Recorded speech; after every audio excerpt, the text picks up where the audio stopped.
할렐루야. 아멘입니다. 우리 함께 평화의 인사 한 번 더 나누시겠습니다. 사랑합니다. 축복합니다. 벌써 6월의 세 번째 주일이 되었습니다. 참 시간이 빠르다고 하는 것을 여러분 알게 되었죠. 그러면 성령 강림 저희가 셋째 주일로 오늘 드려주고 있습니다.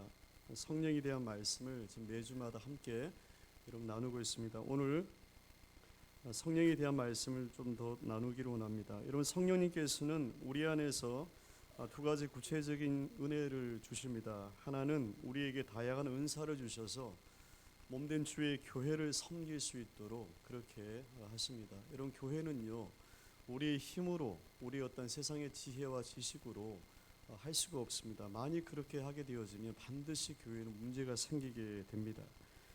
고린도전서 말씀을 보니까 은사는 여러 가지지만 성령은 같고 각 사람에게 성령이 나타나심을 유익하게 하려 한다라고 되어 있습니다. 성령님께서는 우리 여러 가지 은사를 통해서 교회를 유익하게 하기 위함이다. 그래서 여러분, 교회는 은사 공동체입니다.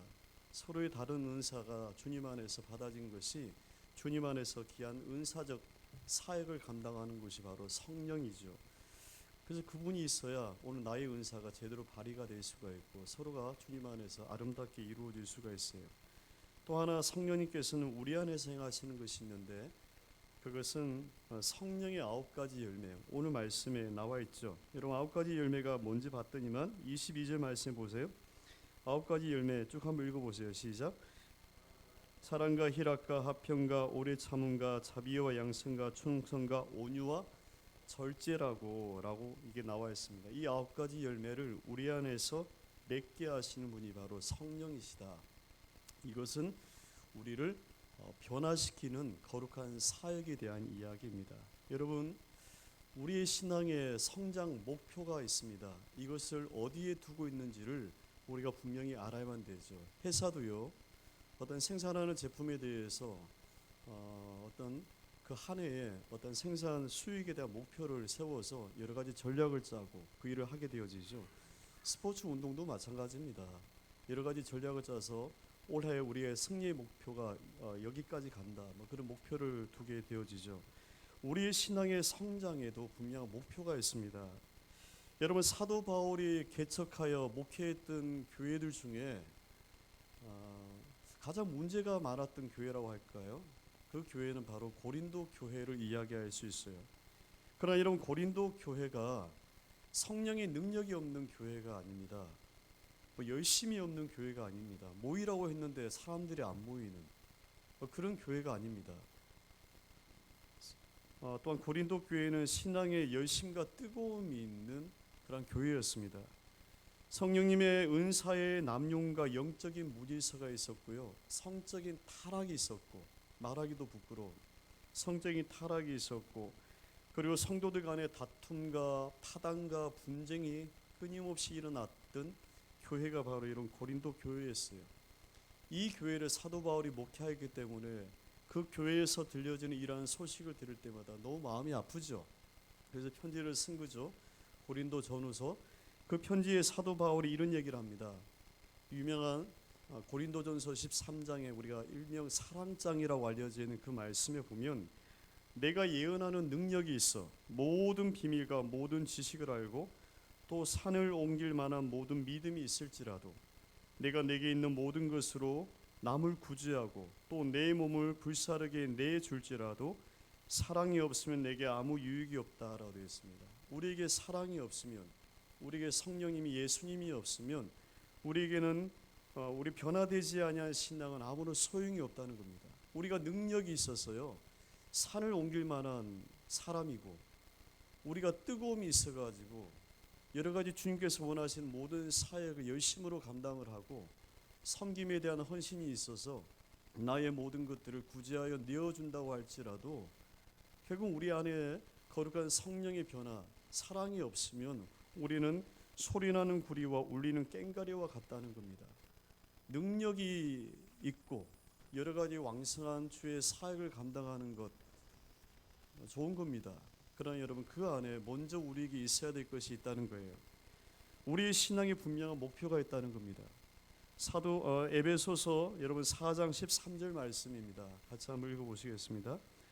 우리가 다 하나님의 아들을 믿는 것과 아는 일에 하나가 되어 온전한 사람을 이루어 장성한 분량에 충만한 데까지 이르르니, 예수님께서 우리에게 두시는 삶의 우리 신앙의 목표가 있다는 겁니다. 하나님의 아들인 예수 그리스도를 믿는 것, 아는 것이 하나가 되어 분리되지 않고 하나가 되어서 온전한 사람을 이루는 겁니다. 그리스도의 장성한 분량에 충만한 데 이르기를 원하시고 계시다는 겁니다. 하나님 아버지께서 우리의 신앙이 지지부진하거나 침눈에 빠져서 물러가는 사람들이 아니라 그리스도의 장성한 분량에 충만한 데까지 더 성숙하여 성장하기를 원하시고 계시다는 거예요. 그래서 여러분, 우리에게는 끊임없이 성장해야 되는 하나님의 축복이 있습니다. 삶의 변화라고 하는 것은요, 지금까지 내가 열심으로 추구했던 그 삶을 바라보는 가치가 변화되어지는 것을 이야기를 합니다. 세상 사람들도 세상 살아가는 이유가 있어요. 세상 살아가는 사람들은 세상을 살아가는 재미가 있습니다. 그러나 성도는 그것을 세상에서 얻지 않고 하나님과 주의 말씀 안에서 얻고자 하는 사람들입니다. 그 가치가 바뀐 것이죠. 그러면 그는 하나님 앞에서의 신앙뿐만 아니라 사람들을 대하는 태도가 변화를 합니다. 여러분, 우리가 주님을 더욱더 바라보고 우리가 세상을 추구했던 삶의 방식이 성령 하나님의 은혜 안에서 변화가 되어지고, 그것을 내려놓고 하나님 나라의 삶의 방식과 주의 말씀을 따르기로 우리가 힘들지만 애쓰게 될 때 우리가 하나님께로 더 가까이 나아가는 것이죠. 그것은 우리에게 삶의 물리적인 변화를 가지고 오게 됩니다. 그래서 하나님을 더 가까이 나아가려고 할 때 우리 주변의 사람들에게서 우리의 삶의 태도가 바뀌어진다는 거예요.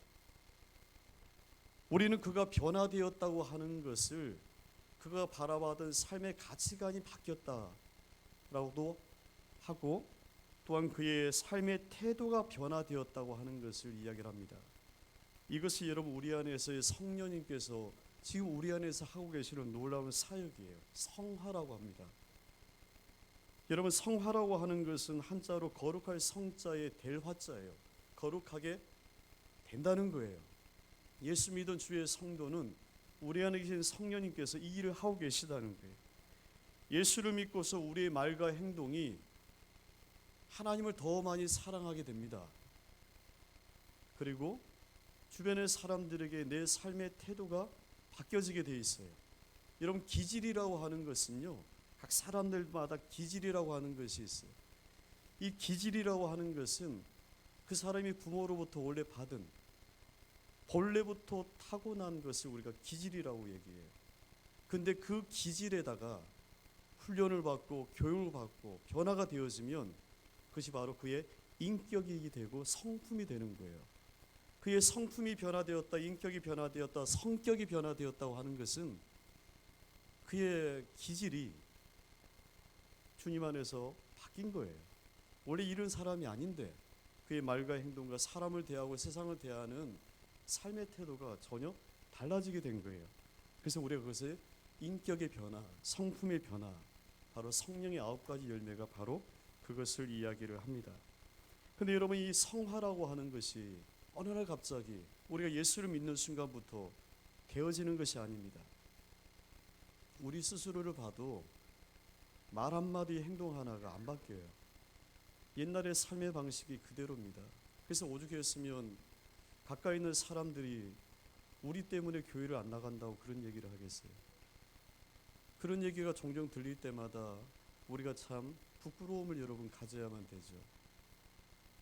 성화라고 하는 것이 어느 날 갑자기 아무런 노력도 안 했는데 예배만 매번 드렸더니만 된다, 뭐 시간이 지났더니만 내가 성화가 된다. 아니요, 그렇지 않습니다. 기질의 변화라고 하는 것은 가만히 있는다고 해서 기질이 변화되지 않습니다. 교육을 받고 훈련을 받고 하나님이 주시는 은혜 속에서 그가 바뀌어지는 과정을 통해서 되어집니다. 매일의 삶 속에서 건강한 신앙으로 바뀌어지는 거예요. 여러분 오늘 갈라디아서 말씀에서 우리가 이 말씀을 보게 되어져요. 여러분 오늘 이것도 말씀이죠. 우리 갈라디아서 5장 16절 우리 17절 말씀을 같이 한번 읽어보겠습니다. 내가 이르노니 너희는 성령을 따라 행하라. 그리하면 이루지 아니하리라.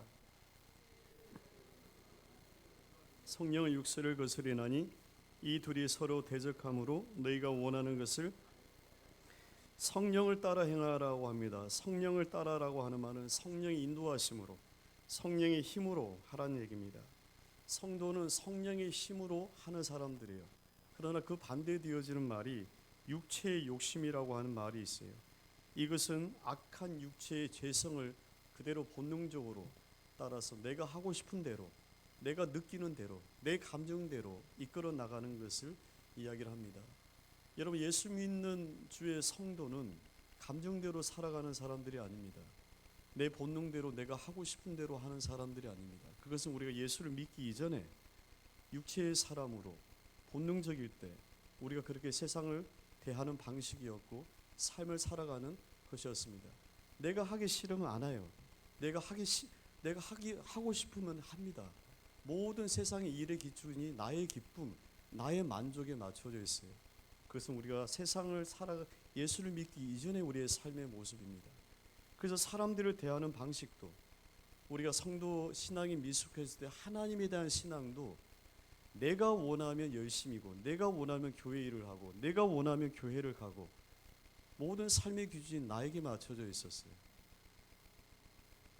그러나 이런 우리가 신앙이 성숙해지고 우리 안에 계신 성령님이 우리를 다듬어 나가실 때는 이 나라고 하는 본능은 사라지고 내 삶의 기쁨, 내 삶의 만족이 아니라 하나님의 기쁨, 하나님의 말씀을 우리가 그 삶의 기준으로 놓고 살아가게 된다는 거예요.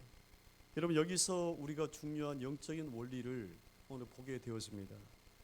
우리 안에는요, 우리를 끌어당기는 영적인 힘이 있다는 거예요. 사도 바울이 이것을 얘기합니다. 두 가지 서로 다른 힘의 속성이 있다는 거예요. 하나는 성령의 힘입니다. 또 하나는 육체의 힘이에요. 이 둘의 관계는 협력을 하거나 상생의 관계가 아닙니다. 늘 대립과 갈등의 관계 속에 있어요. 육체의 욕심에 이끌려서 내 본능대로 내 마음에 맞는 대로 내가 원하는 내 기분대로 하고자 하는 그것에 이끌려서 하게 되어지면 성령이 원하시는 뜻을 거슬리게 됩니다. 반대로 성령님께서 내 마음에 부어주시는 그 생각을 따라 하려고 할 때마다 죄된 육체의 본성이 그 성령에 이끄시는 것을 방해하게 됩니다. 여러분 오늘 말씀에 보니까 17절에 이런 말씀이 있습니다. 너희가 원하는 것을 하지 못하게 한다. 오늘 이 말씀이 여러분 강하게 마음에 주십니다. 너희가 원하는 것. 여러분 도대체 뭘 하려고 하세요? 뭘 하고 싶으신 것이에요? 도대체 하고 싶은 것이 뭐길래 그것을 기도의 제목으로 구하는 것입니까? 그것을 하지 못하게 하신다는 거예요. 누가요?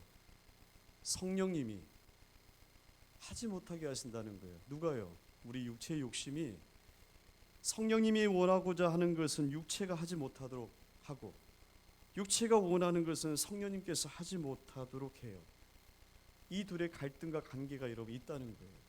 그래서 십자가로 구원을 받은 하나님의 자녀들 안에는요, 이러한 거룩한 갈등과 싸움이 일어나요. 다툼이 일어난다는 거예요. 성도는 매일마다 이러한 갈등을 겪고 있는 사람들이에요. 세상의 기준으로 어떤 것을 쉽게 판단할 수 없다는 거예요.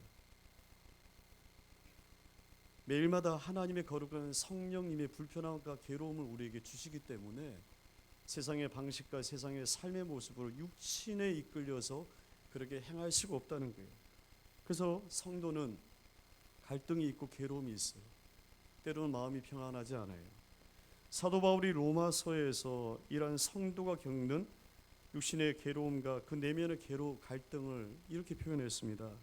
로마서 여러분 7장 22절을 말씀입니다. 같이 한번 읽어보시겠습니다.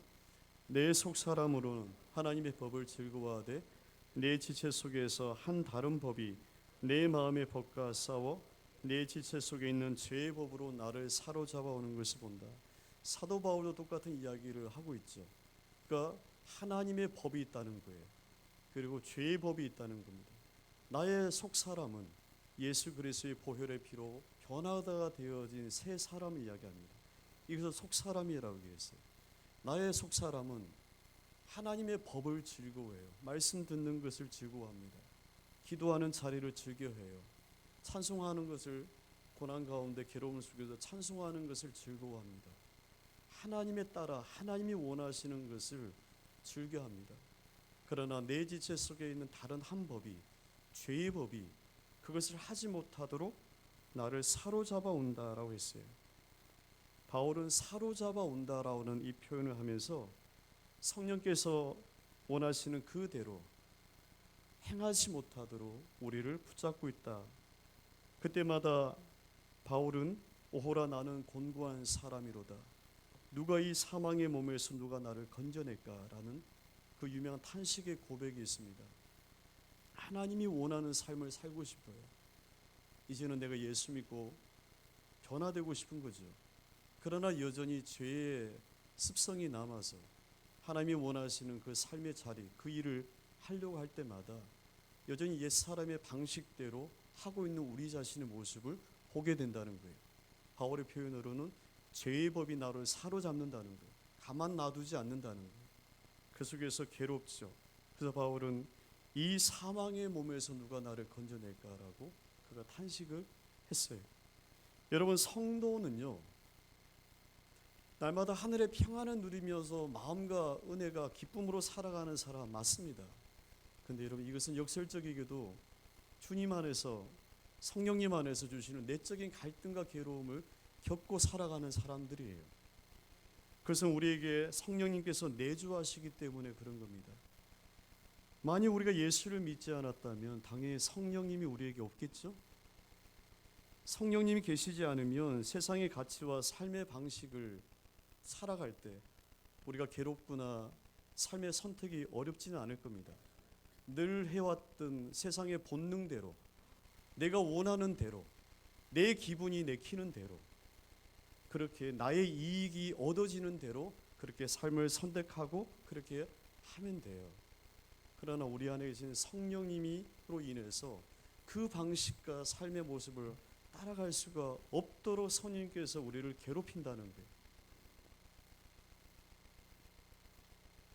만약 성령님께서 우리 안에 계시지 아니하면 당연히 본능이 이끄는 육체의 법대로 우리가 살아갈 거예요. 그러나 성도는 우리 안에 계신 성령님으로 인해서 우리 안에 매 순간마다 거룩한 갈등, 다툼이 일어나게 됩니다. 성령님은 진리의 영이시기 때문에 우리의 심령을 채찍질하시죠. 그래서 진리의 길로 우리를 인도하세요. 우리가 하나님의 말씀과 그의 뜻에 반하는 어떤 결정을 하려고 할 때, 생각과 행위를 하려고 할 때마다 우리의 마음에 괴로움을 주세요. 평안함을 잃어버리게 하는 거죠. 그래서 여러분, 오늘 17절 말씀 보니까 육체의 소욕은 성령을 거스리고 성령은 육체를 거스르나니 이 둘이 서로 대적한다는 겁니다. 너희가 원하는 것을 하지 못하게 한다 라고 얘기하고 있어요. 그래서 성도 안에 이러한 여러 가지 괴로움들, 마음의 평안함을 잃어버리고 답답함, 이 모든 괴로움들은 두 가지의 분명한 사실을 증거합니다. 하나는 그래서 성령님이 우리 안에 계시다는 내적인 증거가 돼요. 예수 믿지 않은 사람은 세상의 방식대로 삶을 선택할 때 괴로움이 없습니다. 그러면 여러분, 두려운 마음으로 이런 질문을 던지게 되어져요. 만약 여러분이 세상의 방식입니다. 세상 사람들이 추구하는 삶의 모습들이에요. 그런데 그 일을 여전히 하면서도 내 안에 괴로움이 없어요? 부담이 없어요? 여러분의 구원을 정말로 진지하게 생각해 보셔야 돼요. 구원받은 주의 성도는 하나님의 법을 벗어나는 일을 행할 때마다 반드시 그 마음이 괴로워요. 시편 32편 말씀에 다윗이 고백했던 것처럼 주의 손이 주야로 나를 눌러서 여름 가물에 모든 뼈가 새하여 마름같이 되었다고, 견딜 수 없어서 죽게 되었다고 고백을 했어요. 성도의 마음이 그렇다는 거예요.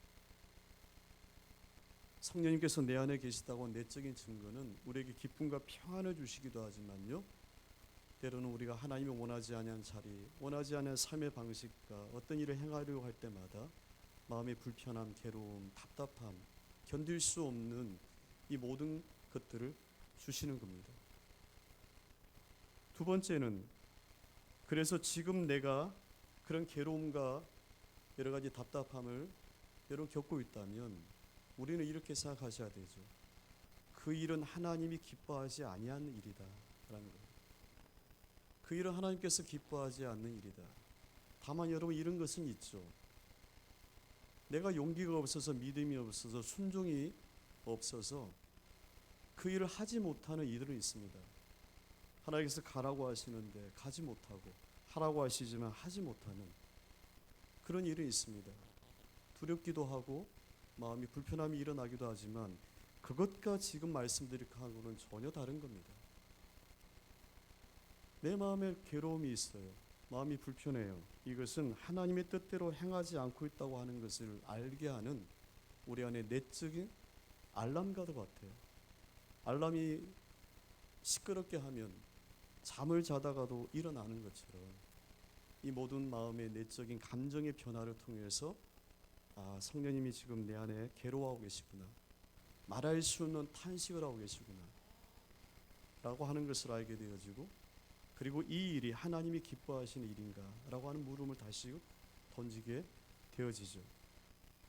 여러분, 만일 성령님께서 내주하지 않는 이들은요, 말씀대로 예수를 믿지 않는 이들에게는 하나님의 성령님이 계시지 않기 때문에 우리 안에서 이런 괴로움을 겪지 않습니다. 다만 그들은 세상에 주는 괴로움은 걱정, 물질이 없어서 괴롭고 여러 가지 질병과 여러 가지 세상이 주는 괴로움을 겪지만 성도가 겪는 내적인 괴로움하고는 전혀 다른 겁니다.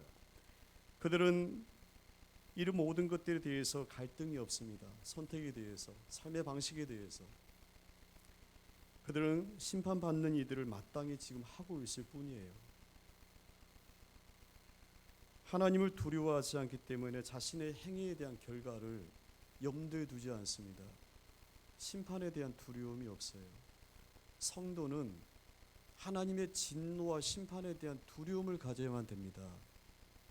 죄는 반드시 죄의 대가가 있어요. 하나님은 죄를 무시하시는 분이 아닙니다. 그 죄를 예수 그리스도의 피로 우리에게 대속하여 사하신 분이지, 그래서 너가 여전히 죄를 지어도 괜찮다고 하시는 분이 아니라는 거예요. 여러분, 죄가 주는 결과가 있습니다. 죄가 주는 심판이 있다는 거예요. 성도는 그 죄를 가볍게 여기지 말아야 되지만 진노하시고 심판하시는 하나님의 손이 있다고 하는 것을 분명히 아셔야만 됩니다. 세상 성도는, 세상 사람들은 하나님의 진노와 심판을 알지 못하기에 그들은 죄 짓는 일에 대한 갈등이 없습니다. 다만 양심의 법에 꺼리는 일은 있을 수가 있겠죠. 그러나 성도는 하나님의 진노와 심판에 대한 두려움이 강할수록 그는 작은 죄에도 민감하여 하나님의 뜻을 구하고 주님 앞에 서게 된다는 겁니다. 우리에게는 이런 영적인 민감함이 어느덧 신앙생활을 오래 하다 보면 무뎌져 있어요. 무뎌져 있어요. 무엇이 죄인지에 대한 분별함도 없고, 이 일이 성도로서 내가 마땅히 해야 되는 일인지에 대한 분별함도 없어요. 한 주간을 그렇게 살고 교회를 나오고 예배를 드리고 그러면서 우리가 착각을 하고 있는 것이 있어요. 내가 성도라고 하는 거죠. 내가 구원을 받았다고 하는 거죠. 교회에서 직분을 또 받고 나니까 여지없이 스스로 확신을 그렇게 하고도 있어요. 그러면서 끊임없이 스스로를 속이고 있는 겁니다. 본인이 모르는 거예요. 나는 구원을 받았다, 나는 하나님의 자녀다라고 하는 것을 속이고 있어요. 그러면서 전혀 삶의 내적인 갈등으로 인한 변화를 무시하고 살피지를 않습니다. 스펄전 목사님의 유명한 말씀 가운데 성도가 성령님이 주시는 작은 바람에 민감하게 반응하지 않으면 그때 성령님께서 우리에게 강한 바람으로 역사하신다는 표현이 있습니다. 민감하게 우리가 작은 일에도 반응을 하지 않으면 결국 망치를 드는 것처럼, 태풍으로 임하시는 것처럼 그렇게 하실 수밖에 없다. 불법과 불의에는 반드시 하나님의 진노와 심판이 있다고 하는 것을 아셔야 됩니다. 그래서 어리석은 성도는 마음이 괴로운 것을 놓고 자꾸만 평안함을 달라고만 기도해요. 그 마음의 괴로움이 하나님이 원하지 않는 일을 하기 때문에 성령님께서 우리 안에 지금 주시는 내적인 갈등인데, 근데 이것은 놔두고 자꾸 마음의 평안함을 달라고만 기도해요. 기쁨을 달라고만 기도하는 거예요. 이것은 다른 거잖아요. 그 마음의 괴로움이 어디서부터 왔냐는 거예요. 성도는 하나님이 원하지 아니한 자리, 하나님이 원하지 않는 일을 함으로 인해서 우리 안에 성령께서 육체를 따라가려고 할 때마다 대립하고 갈등함으로 우리 안에 그런 괴로움을 주시는 거라면, 우리가 기도의 자리에 왔을 때는 주님, 제가 알지 못하는 것이 있습니까? 주님, 제가 깨닫지 못하는 죄가 있나요? 제가 이런 일, 이 모든 것들이 하나님이 원하지 않은 일을 열심을 내고 하려고 하는 게 아닙니까? 라고 물어보셔야 돼요. 그래서 주시는 은혜를 깨닫고 그 이후에는 그에게는 하나님의 평안하심이 반드시 임하게 되어지죠. 여러분, 만약 그렇다면 오늘 우리는 이 땅 가운데서 매일의 삶 가운데서 어떻게 해야 될까? 오늘 사도 바울은 우리에게 두 가지 중요한 것을 이야기합니다. 첫째는 너희가 성령을 따라 행해야 된다라는 거예요. 16절 말씀에 보니까 너희는 성령을 따라 행하라. 그리하면 육체의 욕심을 이루지 아니한다. 만일 성도가 본능에 충실해서 자신의 마음대로, 내 마음이 내키는 대로, 내 마음을 기준으로 두고 내 기분을 기준으로 두고 행하게 되면 반드시 본능대로 행하게 됩니다. 성령은 그 본능을 제어하여 우리의 마음에 괴로움을 주시는 분이시죠. 교회 일을 하고 주의 일을 하고 여러분 가정일도 마찬가지입니다. 내 마음 내키는 대로, 그것은 옛날 방식이에요. 내 마음 내키는 것, 그러지 않습니다. 나는 하기 싫지만 그러나 주님의 뜻이 분명하다면 우리가 그 뜻에 순종하여 할 수 있도록, 그때 우리의 기도는 그래서 믿음을 더하여 주옵소서라고 기도해야 돼요. 지금 나는 그 일을 감당할 수 없고 너무 괴롭지만 주님께서 분명히 하라고 하신다면 하나님 그 일을 감당할 수 있도록 저에게 믿음을 더하여 주옵소서. 그때 구하는 우리의 기도가 믿음을 달라고 하는 기도죠. 세상은 기쁨과 자기 만족이 삶의 중요한 기준이 되지만 성도는 우리 안에 계신 하나님과 주의 말씀이 기준이 됩니다. 나의 기분과 감정에 따라서 살지 말고 오늘 말씀처럼 성령을 따라 행하시기를 주의 이름으로 축복합니다. 여러분, 그것이 가장 안전하고요, 가장 빠른 우리 인생의 축복입니다. 두 번째는 십자가이죠. 24절 말씀에 보면 우리 성경으로 같이 한번 읽어보시겠습니다. 있습니다. 그리스도 예수의 사람들은 육체와 함께 그 정욕과 탐심을 십자가에 못 박았느니라. 죄를 이기는 승리는 오직 십자가밖에 없음을 믿으시기를 바랍니다. 우리가 예수 그리스도의 십자가로 구원을 받아서 하나님의 자녀 성도라가 됐죠. 성도는 날마다 십자가에 자신의 정욕과 탐심을 못 박는 사람들이에요. 우리가 정말로 그리스도 예수의 사람이라면, 오늘 말씀처럼 그리스도 예수의 사람들이라고 했어요. 우리가 정말로 예수 그리스도의 사람이라면 십자가를 바라보고 십자가에 우리의 죄를 받고 정욕을 박는 일을 두려워해서는 안 된다는 겁니다. 여러분, 회개는요, 괴로운 겁니다. 만약 죄를 회개하는 것이 너무나도 쉽고 즐거운 것이라면요, 죄 짓는 일이 우습겠죠. 회개하면 되는데 뭐 이렇게 되겠죠. 근데 회개가 너무 괴롭다는 거예요. 회개가 괴롭다는 거예요. 그래서 괴롭기 때문에 죄를 함부로 지을 수가 없다는 거예요. 근데 성도는, 그리스도 예수의 사람은 주님의 십자가에 우리의 죄와 정욕을 못 박는 일이에요. 얼마나 괴롭습니까? 얼마나 아프겠어요. 못을 박는다는데. 그 괴로움의 일을 거부하는 사람들이 아니라는 거예요. 날마다 그 십자가 앞에 우리의 정과 욕심을 못 박는다라고 되어 있습니다. 예수 그리스도의 십자가로 구원을 받은 성도가 이 땅을 살아가는 유일한 승리는 예수 그리스도의 십자가밖에 없다는 거예요. 여러분, 십자가는 상징이 아닙니다. 십자가는 모양이 아니에요. 십자가는 죄를 죽이는 곳입니다. 십자가에서 예수님도 우리의 죄를 대신하여 죽으셨어요. 사도 바울도 그 십자가에 주님과 함께 내가 죽었다고 고백했어요. 그 십자가의 사건은, 구원을 받은 사건은 이례적인 사건입니다. 한 번 예수님께서 십자가에 죽으심으로 영원한 제사를 이루셨어요. 그러나 오늘 저와 여러분의 성화는 매 순간마다, 매일마다 우리가 육체의 욕심을 따라 살려고 할 때마다 성령께서 주시는 내적인 사인이 있죠. 괴로운 거죠. 평안함이 없는 거죠. 두려운 거죠. 그럴 때 주의 십자가 앞에 우리의 정욕과 모든 것들을 못 박아야 된다는 겁니다. 바로 그때가 주님의 십자가를 찾아야 되는 영적인 시간이라는 거죠. 그렇게 하면서 성도는 이 괴로움의 인생의 때를 지나가는 겁니다. 그러면서 뒤를 돌아보면 어느덧 하나님의 은혜의 자리에 여기까지 오게 되었다고 하는 것을 여러분 보게 됩니다. 사실 성화, 거룩한 변화는 너무 시간이 더딥니다. 그래서 사도 바울이 이것이 성령의 9가지 은사라고 얘기하지 않고 열매라고 얘기했어요. 은사는 예수 그리스도를 믿을 때 성령께서 오시면 받은 거예요.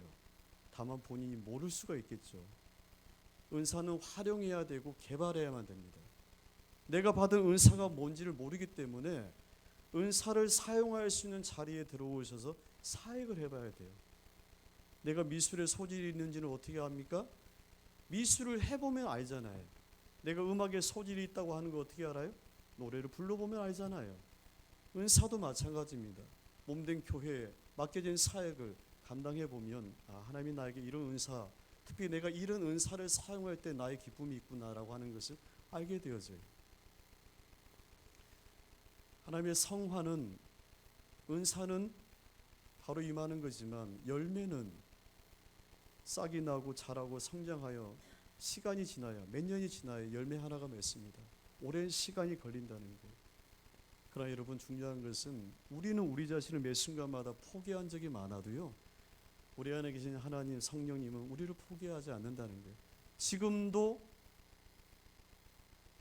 소용없는 우리를 붙잡고, 지금도 무가치한 우리를 붙잡고 여전히 너는 하나님의 자녀라고 알려주시고 이 거룩한 성화의 길을 가도록 우리를 인도하여 주신다는 겁니다.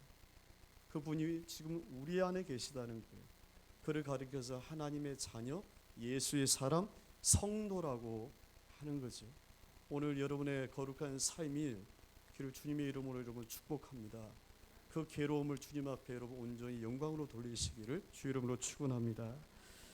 함께 이 시간 여러분 같이 기도할 때 하나님, 우리 안에 계신 성령 안에서 오늘도 거룩한 삶의 길을 걸어갈 수 있도록 저를 인도하여 주시옵소서. 함께 이 시간 기도하시겠습니다.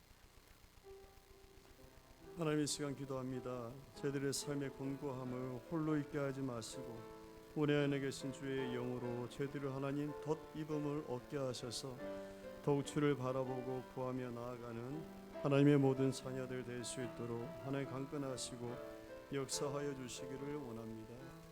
주님, 이 시간 우리에게 하늘의 문을 여셔서 우리에게 거룩한 주의 은혜를 내려주시기를 원합니다. 하나님이 원하시는 그 자리, 하나님이 원하시는 그 은혜, 그 뜻 안에 서는 저희들 되게 하시고 육신의 괴로움과 이 모든 것들을 하나님 무죄한 가운데 있게 하지 마옵소서. 우리 안에 계신 성령님이 우리를 떠나지 아니하고 영원토록 함께 하심을 감사를 드립니다. 무죄하여 때로는 세상에 무가치한 저희들이지만 여전히 저희를 붙잡아 하나님의 자녀로 인쳐주시고 저희를 함께 하셔서 거룩한 성화의 삶을 오늘도 걸어가게 하신 것을 주님 감사를 드립니다. 너무나도 더디어서 때로는 우리가 우리 스스로를 봐도 절망과 때로는 포기 가운데 있지만 그러나 주님께서는 우리를 포기하지 아니하시고 하나님의 영광 가운데 우리를 세워주실 것을 분명히 믿습니다.